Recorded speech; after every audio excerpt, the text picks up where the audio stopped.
Are you serious? Are you serious? Guys, we got some information coming in right now that the Pentagon has just announced will shoot any Syrian official who tries to access the Syrian oil. According to reports, the Pentagon officials have asserted, and they just said this on past Thursday, that the United States military authority over Syrian oil fields because the U.S. forces are acting under the goal of protecting Americans from terrorist activity. Remember, the president said that he was going to take over the Syrian oil fields. The United States would control them, give some of the money to the Russians, some to the Turks, some to the Kurds, and the rest would remain America. Let me tell you all about this and what do they really mean. But first, we have a quick shout out, if we could, real quick, to noblegoldinvestment.com.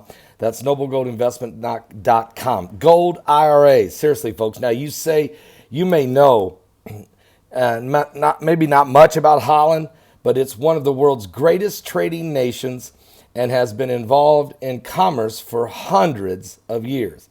The Dutch National Bank holds over $20 billion worth of gold in its vaults, which are scattered around the world for safety.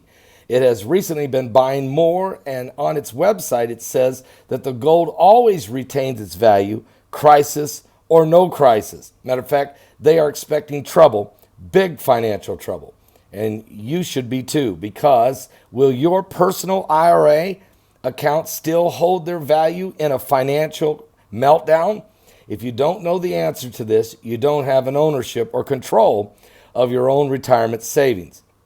This will leave you with the mercy of the stock market. And that's not a great place to be when it's all going wrong.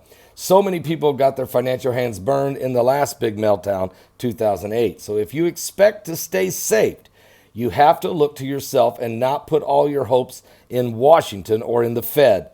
Matter of fact, find out how you can secure your IRA or your 401k, get a tax break, and take control by calling noblegoldinvestments.com today. Pick up the phone and call 877-646-5347. That's 877-646-5347. Or hit the link below to learn about the Gold video series. Call 877-646-5347. Ask for Colin Plume or one of his associates and speak to the representative today. Make sure you tell them that Paul Begley sent you. All right, guys, here's what's going on with Syria, though. I mean, this is a big time warning by the United States government and the Pentagon.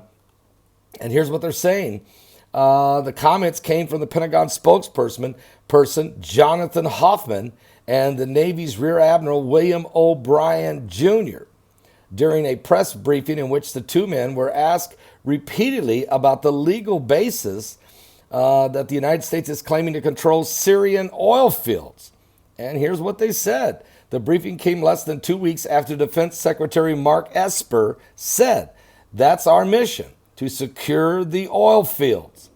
Because first mission was blow ISIS out of there. Somebody created ISIS. Remember when the CIA and John Brenneman, and remember when Barack Obama said that the ISIS was a junior varsity team? Remember that? JV team? And did very little to fight against them while they ran through Iraq and Syria, beheading Christians and slaughtering the Yiddies and murdering people all over the place. And we went around and bombed a few empty warehouses. It wasn't until President Trump said that if he was elected, he would crush ISIS and he would take over the oil fields, that if you're going to go fight a war like that, you deserve to get back some of the spoils to pay for what you're doing. You have to crush the enemy. Well, we understand what's happened here. That's exactly what Trump has said he would do. He's doing. Hoffman, in his comments, gave this a different message. He said that the revenue from this is not going to the United States necessarily. It's going to the SDF, referring to the Kurds, led the United States allied Syrian Democratic Forces who are battling ISIS. Bryan claimed that the U.S. has been waging this oil field control mission alongside the Syrian Defense Forces, or the Kurds, and that the goal was to prevent ISIS from obtaining the oil revenue. Now, the only way to do that is control it yourself. Listen, if Turkey controls the oil fields, they'll give some of it to ISIS because they were already buying it from ISIS. Remember when Erdogan's son was caught buying truckloads and truckloads and semi-loads and truckloads of oil coming from the Kurdish oil fields that had been stolen by ISIS? So you can't trust Erdogan to manage the oil fields. When he said he was coming in with his big operation to take it over and run the Kurds all the way across to the Euphrates River, Trump stopped him. Trump sent Mike Pence to Erdogan and said, "You're not going to do it. We're taking it over." Then Erdogan went to Russia, and Russia said, "Okay." So then Trump talked to the Russians. Here's the bottom line. America will control the oil fields. The Russians will get some of the revenue. The Turks will get some of the revenue.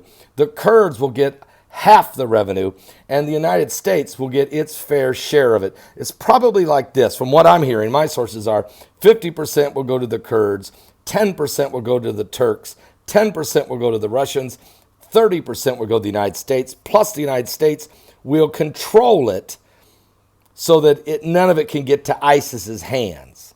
If Turkey wants to give up their 10% and give it to ISIS, that's up to them. They won't do that, neither will Russia. And this is a way to keep from ISIS getting oil revenues to do a resurgence in 3 or 4 years from now and try to roar right back through that same territory. So this is some of the information coming out of Washington right now. I think the president doing a great job on how he's handling that. And once again, shows he was playing 7 games of chess while everybody else was playing checkers. Putin was playing 1 game of chess, but that's about it.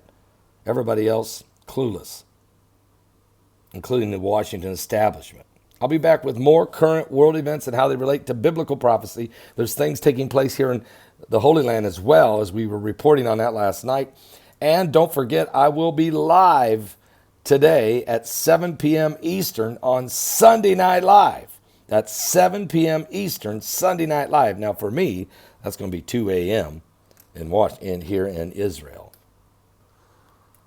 What? Are you serious? Get some coffee. Get some espresso. Get some Are You Serious coffee with espresso. Stay up late. I'll see you at 7 o'clock Eastern on Sunday Night Live.